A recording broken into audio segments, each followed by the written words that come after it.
உங்கள் லக்கணத்துக்கு 5ஆம் இடம். 5ஆம் இடங்கிறது பூர்வ புண்ணியம், புத்திரன், நன்னடத்தை, குழந்தைகள், குலதெய்வம் சொல்லக்கூடியது 5ஆம் இடம். 5ஆம் இடங்கிறது வந்து தாத்தா, 9ஆம் இடம் அப்பா, லக்கணம் நீங்கள் சாதகர். 5ஆம் இடத்துல வந்து குரு இருக்கார், புதன் இருக்கார், சுக்கிரன் பார்க்குறார். பிடிக்க 5ஆம் இடங்கிறது பூர்வ புண்ணியம், உங்கள் தாத்தை சம்மந்தப்பட்ட வகையால் எல்லாமே அப்பா பங்காளி வீடு சம்மந்தப்பட்டது. அங்கே குரு இருக்குது, புதன் இருக்குது, சுக்கிரன் பார்க்குறார், சுபகிரகம் பார்க்குது. அப்படின்னா அங்காளி பங்காளி உங்கள் சொந்த பந்தம் பங்காளி வீடெல்லாம் உங்களை நாடிக்கிட்டே இருப்பாங்க. பங்காளி வகையில் ஒரு பிரச்சனைனா உங்கள்கிட்ட தான் சொல்லுவாங்க, நீங்கள் தான் பேசி தீர்த்து வைக்கணும்பாங்க. உண்மையில நான் நிறையா சாதகத்தை பார்த்துக்கிறேன். அவர் வந்து வசதி வாய்ப்பு ரொம்ப குறைவாக இருப்பாருங்க, ஒன்றுமே முடியாத இருப்பார். ஆனால் அந்த அங்காளி பங்காளிகளாம் அவர்கிட்ட போய் பிரச்சனையை சுலபமாக முடிச்சு விட்ருவாருங்க அவர்.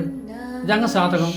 அந்த மனிதனுடைய சாதகத்தில் 5ஆம் இடத்துல புதன் குரு என்னங்க, புதன் குரு இருக்குது, அது சுக்கிரன் பார்க்குறாங்க, சுபகிரகம் வளர்புறையில் சூரியன் சந்திரன் பார்க்கும்போது. ஆனால் வசதி வாய்ப்பில் ரொம்ப கம்மியாக இருப்பாருங்க. பங்காளி உறவு சம்மந்தப்பட்டது, அவங்க சொந்த பந்தம் ஒரு பிரச்சனைனா அவங்கள்ட்ட தான் 2 பேரும் போய் நிற்பாங்க. இவர் இப்படி சொல்கிறாரு, இப்படி சொல்கிறாரு, தெளிவாக பிரச்சனை முடிப்பாருங்க. அவர் தெளிவாக பிரச்சனையை முடிச்சு அந்த பங்காளி பிரச்சனையை முடிச்சு அனுப்பிச்சி வைப்பார். வசதி வாய்ப்பு வேணுங்கிற அவசியம் இல்லை. இப்போ எல்லாம் என்ன செய்கிறாங்க, வசதி வாய்ப்புகளை போய் நாடி போகிறாங்க. அவர்கிட்ட போனால் வக்கீலை பிடிக்கலாம், வக்கீலை வச்சு பேசலாம், அப்போ நமக்கு ஒரு தீர்வு கிடைக்கும் அப்படி சொல்லி இப்போ இந்த கலியுகத்தில் என்ன செய்கிறாங்கன்னா, வசதி யார் இருக்காங்க, சேஷன் சம்மந்தப்பட்ட பிரச்சனை யார், அவங்க பழக்க வழக்கம், வக்கீல் பழக்க வழக்கம், பப்ளிக்கில் ரீச் ஆனவங்க யாராக இருக்கிறாங்க, அவங்கள நாடி போகிறாங்க. அவங்க மாமா மச்சனோ பங்காளியோ அப்படிலாம் தெரியாமல் தான் போய் நிற்கிறாங்க. அந்த காலத்துலலாம் ஆரம்ப காலத்தில் அப்படி தானுங்க, வசதி வாய்ப்பை பற்றி பார்க்க மாட்டாங்க. ஒருத்தர் நல்லா சொல்கிறாங்க, அறிகுறி சொல்கிறாங்களா, குடும்பத்தை நல்லா ரன் பண்ணுற மாதிரி புத்திமதி சொல்கிறாங்களா, அவங்ககிட்ட போய் 2 பேரும் போய் நின்றுவாங்க.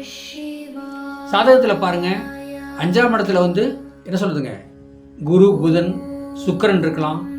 ஏன்னா வளர்புறை சூரியன் சந்திரன், இந்த சூரியன் பார்த்தாலே போதும் லா சட்டம் பேசுகிறவங்களாம் அத்தனையும் அடைக்கிறவர் அவர். நீ இப்படி தான் இருக்கணும், நீ இப்படி தான் இருக்கணும், உன் வாழ்க்கை இப்படி தான், உன் மனைவி இப்படி தான், அப்படி சொல்லி அந்த முடிச்சு அந்த குடும்பத்தை வாழ வைப்பார். இன்றைக்கி எப்படி தெரியுமா, லக்கணாதிபதி 8க்கு போயிருப்பார், புரியுதுங்களா? அப்போ அது தேய்புர சந்திரனோ தேய்புர சூரியனோ பார்ப்பாங்க. 8ஆம் இடத்த சூரியன் பார்க்கும்போது என்ன, சேஷன் சம்மந்தப்பட்டது பிரச்சனை சிக்கல். அந்த மனுஷன்கிட்ட வசதியான மனுஷன் நம்பி போனால் அவர் நீ கேஸ் கொடு, எனக்கு வைக்க தெரிஞ்சுருக்காங்க, நான் பார்த்துக்கிறேன்னு சொல்லி 2 பேர்த்தையும் கேஸ் கொடுக்க சொல்லி அலைய விட்டு பிரச்சனை சிக்கலை மாட்டச்சுருவாங்க.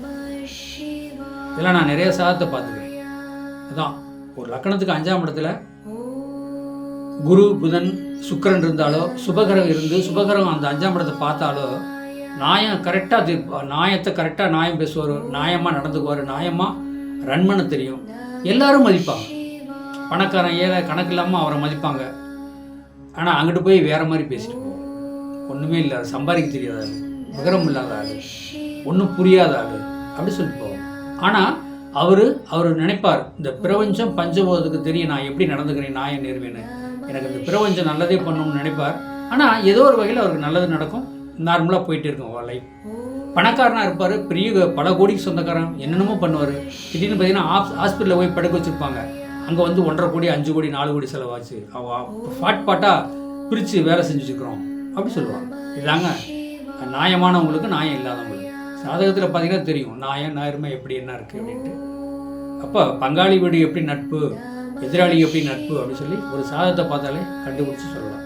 வாழ்க்கை வளமுடன் வாழ்த்துக்கள். என்னுடைய சேனலை மற்றவங்களுக்கு ஷேர் பண்ணுங்கள், சப்ஸ்கிரைப் பண்ணுங்கள், பெல் பட்டன் ஆன் பண்ணுங்கள். என்னுடைய ஃபோன் நம்பர் 95 14 77 10 24. இந்த நம்பருக்கு வாட்ஸ்அப்பில் சாதகம் அனுப்புங்க, உங்களுக்கு தெளிவாக பேசுகிறேன். வாழ்க வளமுடன்.